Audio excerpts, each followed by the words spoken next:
ہے، اس کے بعد انشاءاللہ اس کی تشریح ہوگی۔ بسم اللہ الرحمن الرحیم۔ وعنہ رضی اللہ عنہ انہ سأل النبی صلی اللہ علیہ وسلم عن افضل الایمان قال ان تحب للہ وتبغض للہ وتعمل لسانک فی ذکر اللہ قال وماذا یا رسول اللہ قال وان تحب للناس ما تحب لنفسک تکرہ لہم ما تکرہ لنفسک، رواہ احمد، یعنی مسند احمد حدیث پاک کی ایک بہت معتبر کتاب ہے۔ حضرت امام احمد بن حنبل رحمۃ اللہ علیہ جو فقہ حنبلی کے بانی ہیں، حدیث اور فقہ کے بہت بڑے امام ہیں، ان کی حدیث پاک کی کتاب ہے، اس میں انہوں نے یہ حدیث پاک نقل کی ہے۔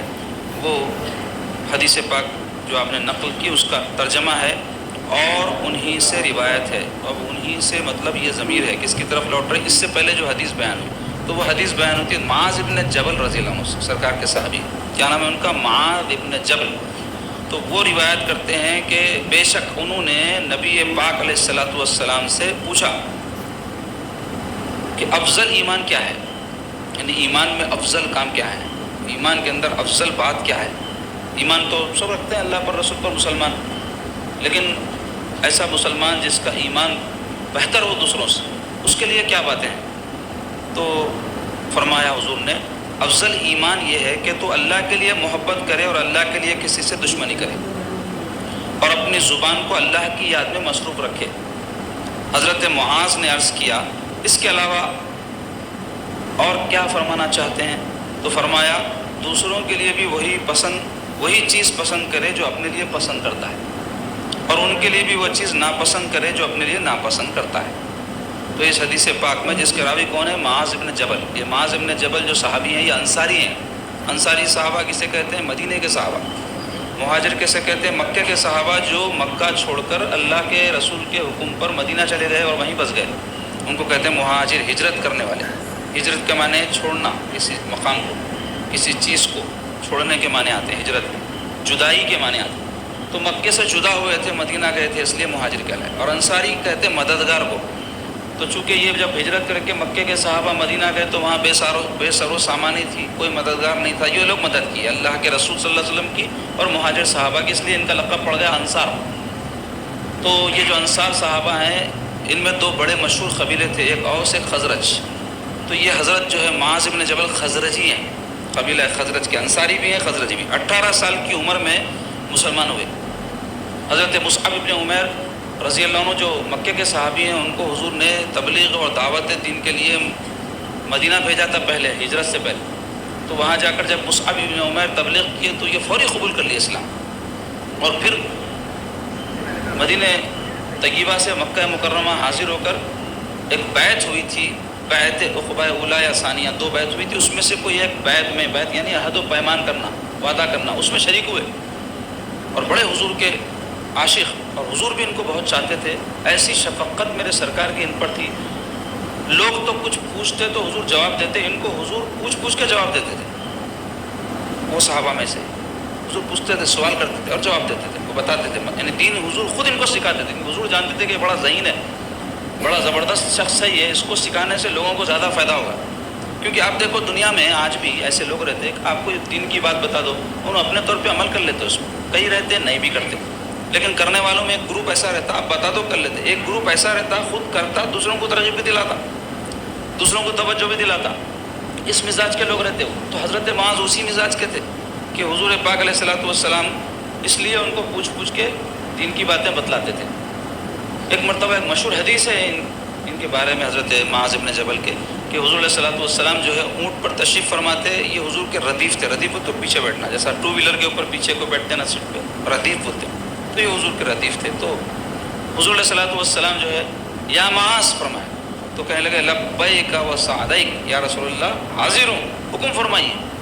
حضور پھر وہی فرمائے یا معاذ، تو پھر کہنے لگے لبیک و سعدیک یا رسول اللہ، حاضر ہوں، حکم فرمائیے۔ تین مرتبہ حضور ان کو یا معاذ فرمائے۔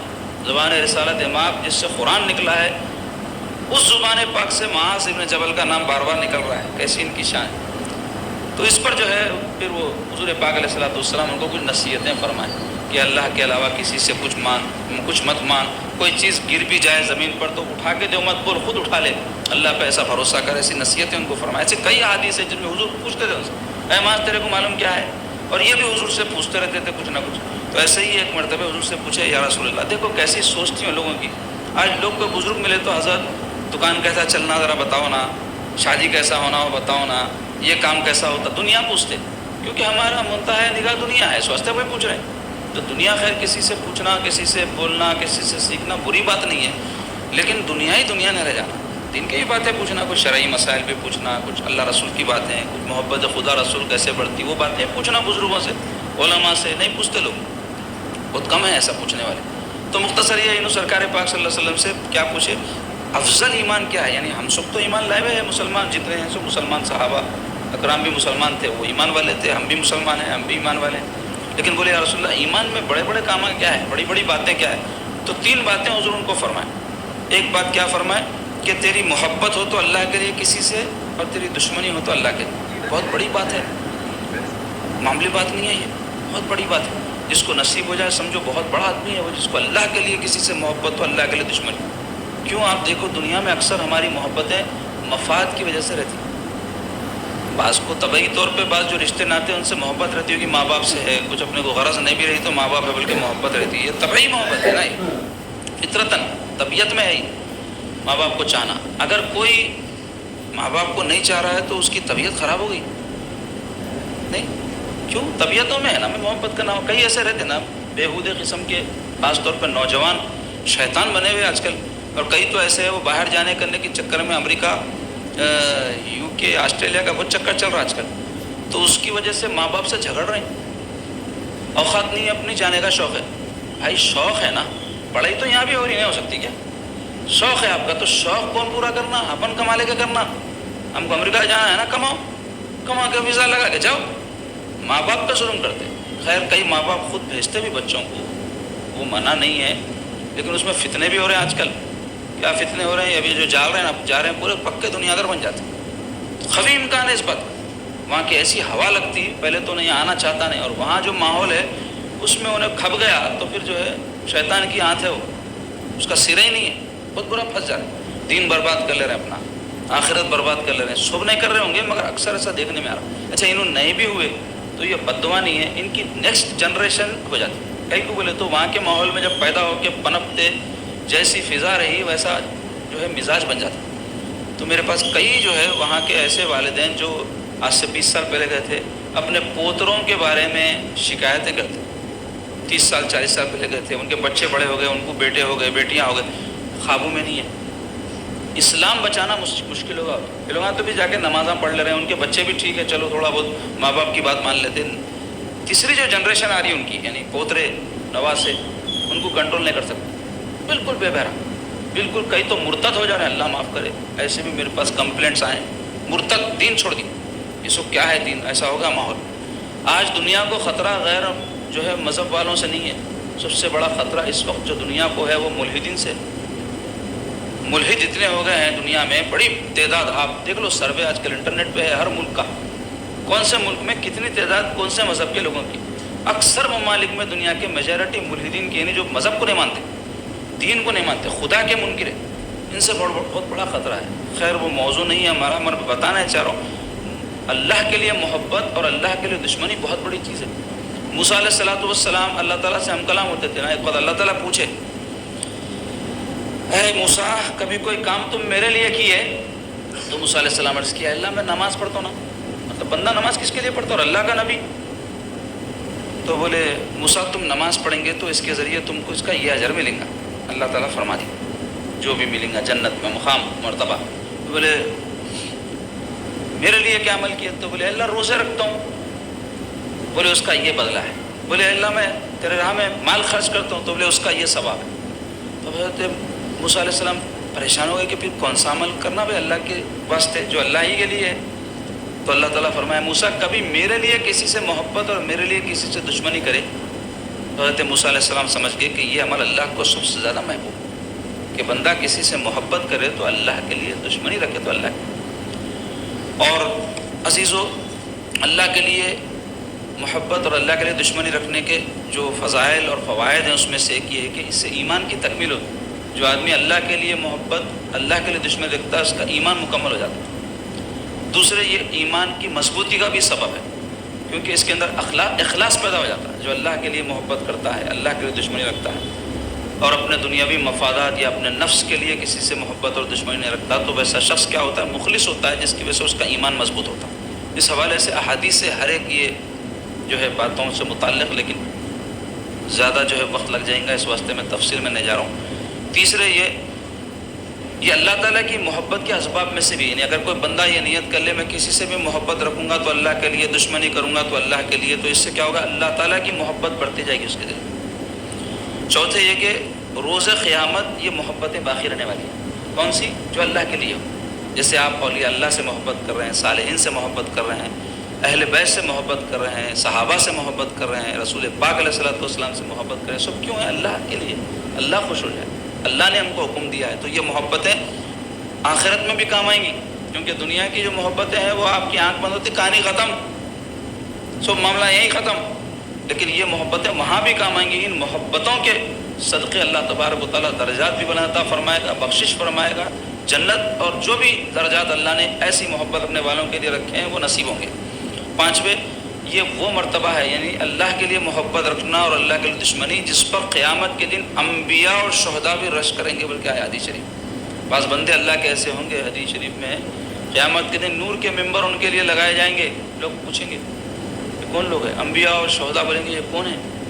تو ان کو بتایا جائے گا یہ وہ لوگ ہیں جو اللہ کے لیے آپس میں محبت کرتے تھے، اللہ کے لیے دشمنی رکھتے تھے. تو ایسا ان کا قیامت کے دن شان اور مقام اور مرتبہ ہوگا. تو حضور علیہ الصلوۃ والسلام کیا فرمائے؟ افضل ایمان کیا ہے؟ کسی سے محبت ہو تو اللہ کے لیے، دشمنی ہو تو اللہ کے لیے. اور دوسری بات کیا فرمایا تھے معاذ بن جبل کو حضور؟ کہ اپنی زبان کو اللہ کی یاد میں مصروف رکھے، افضل ایمان کی علامت ہے. اب زبان سے یہاں ذکر کرنے کا حضور حکم اس واسطے فرمائی، یہ سب کے لیے آسان ہے اور یہ عام ہے، لیکن اللہ کو یاد جو کرنا ہے سر اس کا محل تو دل ہے. لیکن زبان سے جب آپ کوئی کلمات نکالتے ہیں تو اس کا اثر دل پر پڑتا ہے. تو آپ اگر اپنی زبان کو ہمیشہ یاد الہی میں لگائیں گے تو ضرور دل بھی جو ہے آپ کا اللہ کی یاد میں لگ جائے گا، کیونکہ یہ پہلا مرحلہ ہے. اور ذکر کے بھی بڑے فضائل ہیں نا. قرآن میں فاذکرونی اذکرکم، تم مجھے یاد کرو میں تمہیں یاد کروں گا، بولے اللہ تعالیٰ. اتنی بڑی فضیلت ہے. دوسرے یہ کہ الا بذکر اللہ تطمئن القلوب، خبردار اللہ کی یاد ہی میں دلوں کا اطمینان اللہ تعالیٰ فرما رہے ہیں. آج لوگ مال و دولت میں، عزت و شہرت میں، یا اور دوسری بہت ساری چیزوں میں اپنے دل کا اطمینان تلاش کر رہے ہیں. لیکن جتنا زیادہ یہ چیزوں میں آدمی ملوث اور مبتلا ہوتا جاتا ہے دنیاوی مادی چیزوں میں، اتنا زیادہ اس کے دل کا سکون ختم ہوتا جاتا ہے. دل کا اطمینان کس میں؟ یاد الہی میں. لیکن اس کے لیے ضروری ہے کہ وقت ہم مقرر کریں، پوری توجہ کے ساتھ، خشوع و خضوع کے ساتھ جو بھی اللہ کا ذکر کر رہے ہیں اس کے معنی و مطالب ذہن میں رکھتے ہوئے اطمینان کے ساتھ ذکر کریں. کئی لوگ ہیں زبان سے کرتے ہیں ذکر، لیکن اس کی وہ تاثیر ان کو جو ہے نصیب نہیں ہوتی جو ذکر کرنے پر ہونا ہے. تو اس کی وجہ یہ رہتی ہے کہ صحیح طور پر جیسا کرنا ہے نہیں کرتے. سیکھنا چاہیے اس کے لیے، شیخ کی صحبت اختیار کرنا، اس میں اپنا مستقل مزاجی رہنا. کوئی بھی کام ہو دین میں استقامت کے ساتھ کرے تو ہی نتیجہ نکلتا. ایسا چند دن کر لیے یا منتوں کے وظیفے، یہ کام بننے اتنے دن پڑھ لیے، وہ پڑھ لیے، ہو سکتا کام بھی بن جائے، ثواب بھی مل جائے، لیکن اصل میں جو مقصود ہے ذکر کا، اللہ تعالیٰ کی محبت دل میں پیدا ہو، اس کے لیے صحیح طور پر ذکر کرنا. تو اطمینان قلب اللہ نے اس میں رکھا ہے. گناہوں کی مغفرت ہوتی ہے ذکر کرنے سے، گناہ دھل جاتے ہیں، قوت قلب نصیب ہوتی ہے. آج آپ دیکھو لوگ پریشان ہو جا رہے ہیں، چھوٹی چھوٹی باتوں کے اوپر متزلزل ہو جاتے ہیں، ہیبت زدہ ہو جاتے ہیں، وحشت زدہ ہو جاتے ہیں. اس کی وجہ کیا ہے؟ ذکر سے قوت حاصل نہیں کر رہے ہیں. ذکر سے دلوں کو قوت بخشنا اپنے، اس کے لیے طریقہ یہ ہے نمازوں کے بعد کے جو مسنون اذکار ہے کم از کم وہ کیے جائیں. سونے سے قبل حضور پاک علیہ الصلوۃ والسلام جو ذکر کے طریقے بتائے وہ کیے جائیں. ویسے تو حضور پاک علیہ الصلوۃ والسلام کے قربان جاؤ، قدم قدم پر اللہ کو کیسے یاد کرنا ہے ہم کو سکھائے حضور. نیند سے بیدار ہو تو دعا سکھائے، بیت الخلاء میں جانا ہے دعا سکھائے، واپس آئے بات کرنے کی دعا سکھائے، وضو کرنے سے پہلے کی دعا، وضو کے دوران اعضاء کو دھوتے وقت کی دعا، کھانا کھانے سے پہلے دعا، کھانے کے بعد دعا، سونے سے پہلے دعا، ہر موقع پر بارش برسے تو دعا، زیادہ برس جائے تو دعا، نہیں ہوئی بارش تو دعا، تکلیف ہوئی تو دعا، بیمار ہوئے تو دعا. یہ کیا مطلب ہے؟ یہ دعا سے اللہ کو یاد کرنا، ذکر اللہ مقصود ہے، اس کو سمجھنے کی ضرورت. تو اس واسطے جو ہے ہم کو چاہیے کہ ہم ذکر کی عادت ڈالیں. اس سے کیا ہوتا ہے؟ دلوں میں قوت پیدا ہوتی ہے، ایمان مضبوط ہوتا. اور شیطان سے بچتا بنتا. اور ایک فائدہ کیا ہے ذکر کا؟ شیطان ہمیشہ لگا ہوا ہے انسان کے ساتھ، قرین بن جاتا. اگر جو ذکر نہیں کرتے ان کا دوست بن جاتا، ہمیشہ رہتا ساتھ لگا. اس کو دفع کرنا ہے، اللہ کو یاد کرو، درود پڑھو، استغفار پڑھو، لا الہ الا اللہ پڑھو، تسبیح، تحلیل، تحمید، جو ہو سکتا. ویسے تو مسلمان آتے جاتے سانس کے ساتھ اللہ کو یاد کرنا چاہیے، نہیں تو کم از کم زبان سے جب بھی یاد آیا لا الہ الا اللہ، استغفر اللہ، اعوذ باللہ، ایسے کلمات زبان سے نکلنا. اب کیا ہو رہا، بچپن سے کیا کہوں گا، بلکہ ماں پیٹ سے بچوں کو جو ہے گانے اماں یہاں سنتے، وہی پورے گانے کا اثر بچے کی رگ و ریشے میں بھرا ہوا رہ رہا انہیں پیدا ہونے سے پہلے. سیریل دیکھتے، وہ پورے سیریل اس کی روح کے اندر داخل رہے ہیں پیدا ہوئے وقت، تو وہاں اس کی پیدائش سے پہلے ہی ایسے کام ہو رہے ہیں. جبکہ پیٹ میں بچہ آ گیا تو ماؤں کا کام ہے نیکی کے کام زیادہ کرنا ہے، یہ دعا کے ساتھ کہ اللہ نیک اولاد سے مجھے نوازے. تو بچے تو پیدا ہو جا رہے ہیں، ابھی کوئی جاندار ہے تو اس کو بچے ہوں گے نا جی، سب کو ہوتے ہیں، ہم کو بھی ہو رہے ہیں. تو کیا کمال ہو رہا بندہ. بخیل آدمی جنت میں نہیں جائیں گا بلکہ فرما دیا سرکار. تو کافر کے بارے میں کئی کو فرمائیں گے جنت میں جائیں گے، تو جانے والے نہیں ہیں. لیکن مسلمان بھی اگر بخیل ہو تو حدیث میں آیا جنت میں نہیں جائیں گا. بخل بیماری ہے، تو وہ دور کیسا ہوتی؟ مال خرچ کرنا، دیتے دلاتے رہنے کی عادت رہنا. جہاں مال سے محبت ہو گئی دل میں کنجوسی پیدا ہو جاتی، دل میں کنجوسی پیدا ہوتے ہی ایمان خراب ہونا شروع ہو جاتا. تو مگر پھر بھی سونا چاندی خرچ کرنے سے مطلب اس واسطے فرمائے کہ کئی لوگ غریب ہیں، ان کے پاس سونا ہے نا چاندی ہے تو انہوں خرچ نہیں کر سکتے، تو ثواب سے کیوں محروم ہونا؟ تو بولے لا الہ الا اللہ بول لے ثواب مل جائے گا، محمد رسول اللہ صلی اللہ علیہ وسلم بول لے ثواب مل جائے گا، اللہ اکبر بول ثواب ملے گا. اتنا آسان کر دیا ثواب کو اللہ تبارک و تعالیٰ ہمارے سرکار کے صدقے میں. تو یہ چند جو ہے فائدے ہیں جو ذکر کے ہیں، جس کی تاکید حضور پاک علیہ الصلوۃ والسلام حضرت معاذ بن جبل کو فرمائے، اور ان کے توسط سے ہم تک یہ بات پہنچی. تیسرے حضور کیا فرمائے؟ دیکھو آپ، افضل ایمان کیا ہے؟ دوسروں کے لیے بھی وہی چیز پسند کرے جو اپنے لیے پسند کرتا ہے، اور دوسروں کے لیے بھی وہی ناپسند کرے جو اپنے لیے ناپسند کرتا ہے. یہ بہت بڑی چیز ہے جناب. اب آپ دیکھو اس مختصر سے حدیث شریف میں پورا دین کا خلاصہ بیان ہوگا. ایک تو تعلق باللہ ہے، یعنی اللہ کے لیے محبت کرنا اور اللہ کے لیے دشمنی رکھنا. دوسرے اس تعلق کے اظہار کا ذریعہ ہے ذکر. نماز بھی کیا ہے؟ ذکر ہے. اقم الصلاۃ لذکری، قرآن میں آیا نماز قائم کرو میری یاد کے لیے. اور اگر کوئی نماز پڑھ رہا اور اللہ کو اس میں یاد نہیں کر رہا، اس کا ذہن یاد الہی کی طرف منتقل نہیں ہو رہا، تو ایک فرض ہے ادا ہو جا رہا. لیکن حقیقت جو ذکر کی فضیلت حاصل ہونا ہے، جو تاثیر سے اس کے قلوب میں کیفیت آنا ہے، وہ نہیں آتی. اس واسطے نماز پڑھے وقت بھی پورے خشوع خضوع کے ساتھ اس کے کلمات پر پوری توجہ دے کے، اس کے معنی مطالب جو ہر نماز میں ہم پڑھتے یاد کر لے کے وہ ذہن میں رکھنا. جیسے سورہ فاتحہ ہے، ثنا ہے، انی وجہ تو وجیہ ہے، اور قاعدے کے اذکار ہیں، اور رکوع کی تسبیح، سجدے کی تسبیح، انتقالات کے تکبیرات، یہ سب تو ہر نماز میں وہی چاہیے نا جی. رکوع میں گئے تو اللہ اکبر ہی بولتے، اٹھے وقت سمیع اللہ لمن حمیدہ بولتے، سجدے میں گئے وقت اللہ اکبر بولتے، سجدے میں رہے وقت سبحان ربی الاعلیٰ، اور اس میں رکوع میں سبحان ربی العظیم. جو بھی تسبیحات ہے وہ ہر نماز میں وہی ہے. ہر قاعدے میں تحیاتی ہے، ہر قاعدے میں درود ابراہیم، دعائے معصورہ ہی ہے. تو پھر کیوں نہیں اس کا ترجمہ یاد کر لیتے ہیں؟ تھوڑی محنت کر کے یاد کر، عمر بھر کی نمازوں میں خشوع خضوع نصیب ہو جاتا نا. تو اس کی طرف توجہ کرنا. ہمارے پاس کتاب چھپا ہے دینی تعلیمی نصاب، اس کے اندر تو بہت ساری باتیں ہیں بہترین قسم کی. اس میں اذکار جو نماز کا بھی ذکر کرا میں آپ کو، وہ سب مائع ترجمہ ہے تاکہ یاد کر لیں. اور مائع ترجمہ میں بھی اور ایک کام ہم کیا کریں کہ اس کو رومن انگلش میں بھی چھاپتی ہے. کئی لوگوں کو اردو نہیں آ رہی ہے، اردو میں فقیر پیدا نہیں ہو رہا. اردو جس کو نہیں آتی یہ سمجھ لو کہ دین اس کے لیے بہت مشکل ہے. اس واسطے کہ لے دے کے ہم اردو بولنے والے کم ہیں، ہم میں جو انگلش بولنے والے. اب نوجوان نسل پھر بھی انگلش سیکھ رہی، تو جتنے اردو بولنے والے ہیں ان کو اردو پڑھنے نہیں آیا، اردو زبان نہیں آئی، تو انہوں پھر ترجمہ قرآن کہاں سے پڑھتے؟ دین کی باتیں پڑھتے کہاں سے؟ انہوں خالی سن کے سمجھنا، پڑھ کے نہیں سمجھ سکتے، تو پیدل رہتے دین میں بہت. خیر وہ حالات ایسے ہو گئے، بلکہ ہم کیا کریں رومن انگلش میں اس کو جو ہے ترجمہ بھی کرا ہے اذکار نماز وغیرہ کو. آپ لوگ حاصل کر کے یاد کرو، اس میں سے اپنے بچوں کو بھی یاد دلاؤ. تو تیسری بات جو سرکار فرمایا ہے کہ اپنے لیے جو پسند کرتے دوسروں کے لیے بھی وہی کرو، اور اپنے لیے جو ناپسند کرتے دوسروں کے ناپسند کرو. دین کے خلاصے میں سے ایک بات ہے یہ کہ مخلوق خدا کے ساتھ اچھا سلوک، نہیں تو دین آپ کا پورا نہیں ہوتا، ایمان آپ کا کامل نہیں ہوتا. نمازاں پڑھ لو، روزے رکھ لو، ذکر کر لو، مگر اللہ کے بندوں کے ساتھ اچھے نہیں ہیں. بیوی کے ساتھ شوہر اچھا نہیں، شوہر کے ساتھ بیوی اچھی نہیں، پڑوسوں کے ساتھ مسلمان ایک دوسرے کے ساتھ اچھے نہیں، اپنے غیر مسلم بھائیوں کے ساتھ اچھے نہیں ہیں. کیسا رہتے ہیں ہمارے ملک کے غیر مسلم کے ساتھ لوگ؟ ایسا نہیں رہنا، ان کے ساتھ ایسے اخلاق سے رہنا، انہوں کیا ہمارے ساتھ سلوک کرتے وہ ان کو کر لیں دو، ہمارا دین تو یہ حکم دیا دشمن کے ساتھ بھی تم اچھا سلوک کرو۔ ہمارے جو بزرگان دین آ کے اسلام پھیلا ہے یہاں پہ، کیا آسمان میں تارے پھوڑ کے چمکا دکھا کے خالی چمتکاروں سے اسلام لوگوں کو سکھائے سمجھ رہے ہیں؟ ضرورت پڑی تو کرامات بھی ظاہر کرے اولیاء اللہ، لیکن سارے لوگ صرف کرامتوں سے ہی اسلام قبول نہیں کیے، اعلیٰ اخلاق سے کیے، اعلیٰ کردار سے کیے، ان کے رویوں سے اللہ والوں کے اسلام میں داخل ہوئے لوگ۔ اور آج ہم اپنے رویوں سے حیث لوگوں کو نکال دے رہے ہیں۔ گھروں میں کیا ہے سمجھ رہے ہیں آپ؟ ساس ننند اور بھاوا جو ہے جو رشتے ہیں سسرالی، ساس بہو کے رشتے ہیں اور ننند بھاوج کے رشتے ہیں، جٹانی دورانی کے رشتے ہیں، بہت اختلافات ہیں اس میں۔ اکثر گھروں میں جانوروں کے جیسا لڑ لیتے، ایک دوسرے سے حسد، ایک دوسرے کو نیچا دکھانا، الزامات لگا لینا، بہتان تراشیاں کرنا، غیبتیں کرنا، نیچا دکھانے کی کوشش کرنا، بچوں کے دلوں میں ایک دوسرے کے لیے نفرت پیدا کرنا رشتوں میں، یہی پورا پروگرام رہتا گھروں میں مسلمانوں کی۔ آج کل ہے کیا؟ تو یہ کیوں ہو رہا؟ جو کرنے کے کام ہیں وہ نہیں کرنے سے یہ نہیں کرنے کے کاموں میں لگے گئے۔ کرنے کے کام کیا ہیں؟ عبادات کرنا، علم سیکھنا، اپنے اندر تقویٰ پیدا کرنا، دینی مشغولیت مصروفیت رکھنا، توبہ اللہ کرتے رہنا، استغفار کرنا، اپنے آپ کا محاسبہ کرنا۔ یہ نہیں کرنے سے یہ دوسرے کام ہو رہے سو۔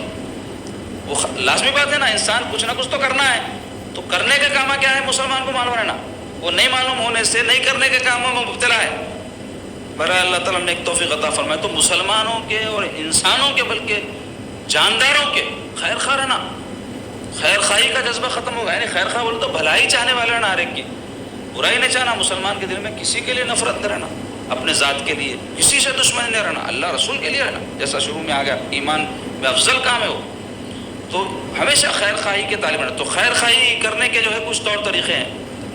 ایک کیا ہے؟ دنیا اور آخرت کی بھلائی کی طرف رہنمائی کرنا، سب سے بہتر طریقہ یہ، یعنی مسلمان ایک دوسرے کو اچھی باتوں کی نصیحت کرنا، بری باتوں سے منع کرنا، اپنے گھر والوں کو، دوسرے اپنے رشتہ داروں کو، ملنے جلنے والوں کو نماز کی طرف ترغیب دلانا، ذکر کی طرف ترغیب دلانا، مگر اس کے لیے خود پہلے بھی عمل کرنا۔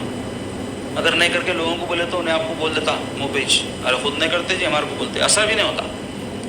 تو اپن بھی عمل کرنا اور بولنے میں بڑا پنا نہیں جتانا، اس کے طریقے رہتے ہیں، دعوت دینے کے، تبلیغ کرنے کے، نصیحت کرنے کے، ذلیل نہیں کرنا سامنے والے کو، اس کو ایسا احساس نہیں ہونے دینا کہ میں اچھا ہوں تو برا ہے بلکہ بتانا چاہ رہے ہیں، اس کو دوستی میں، محبت میں، چاہت میں اس کو اپنے نیک کام کی طرف ترغیب دلانا، کیونکہ سب سے بڑی بھلائی آخرت کی بھلائی ہے نا، یہ آخرت سنور گئی تو سب کچھ سنور گیا۔ اس واسطے سب سے بڑی خیر خواہی کیا ہے؟ کسی کو دیندار بنانے کی کوشش کرنا، دوسرے مصیبتوں اور تکلیف کو دور کرنے کی کوشش کرنا کسی مسلمان کی۔ حدیث شریف میں کوئی مسلمان کی تھوڑی بھی تکلیف دور کرے گا تو قیامت میں اللہ تعالیٰ ویسے شخص کی بڑی سے بڑی مصیبت کو دور فرما دے گا۔ کوئی کسی مسلمان کے ساتھ تھوڑا سا اچھا سلوک اللہ واسطے کرے گا، بدلا نہیں چاہنا، اصل میں ہو رہا کیا ہمارے پاس رشتوں میں، نعتوں میں، ہر قسم کے تعلقات میں ہم کہتے کریں ان کے ساتھ یہ کریں تو میرے کو کیا فائدہ ہے، تو ہم خود غرض ہو گئے۔ اور خود غرض ہونے کی وجہ کیا ہے؟ دنیا کی محبت۔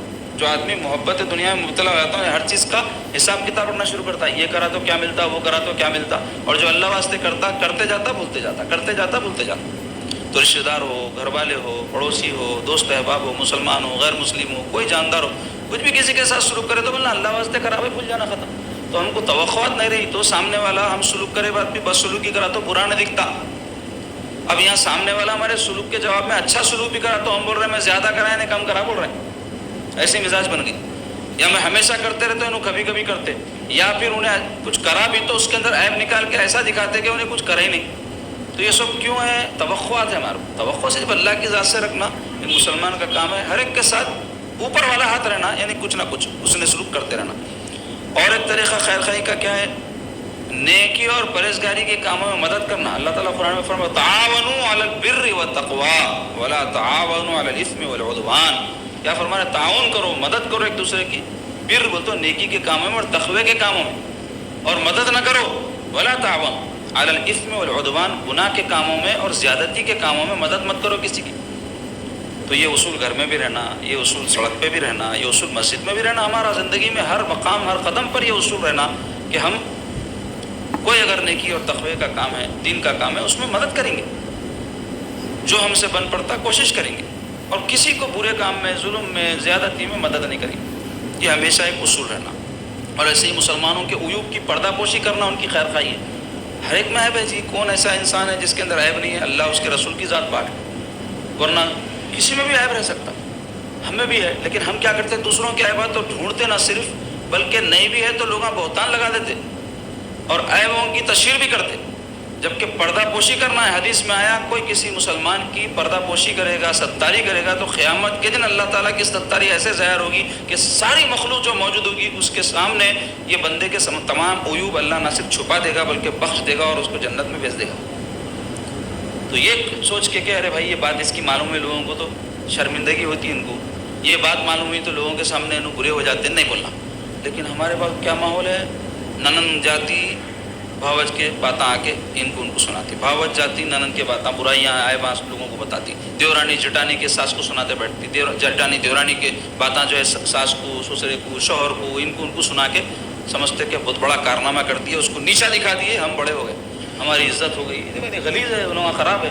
تو اس کی وجہ کیا ہے؟ نفسانیت ہے. یہ انسان اپنے کو اچھا دوسرے کو برا سمجھے، یہ نفسانیت ہے. جبکہ انسان اپنے آپ کو ایسا سمجھنا چاہیے میں کیا، میرے اعمال کیا، میری حیثیت کیا، میں کیا جی، میری نیکیاں کیا، میرے کو معلوم ہی نہیں ہے. اللہ تعالیٰ قبول کرا یا نہیں کرا، پھر میں کیسا فخر کروں؟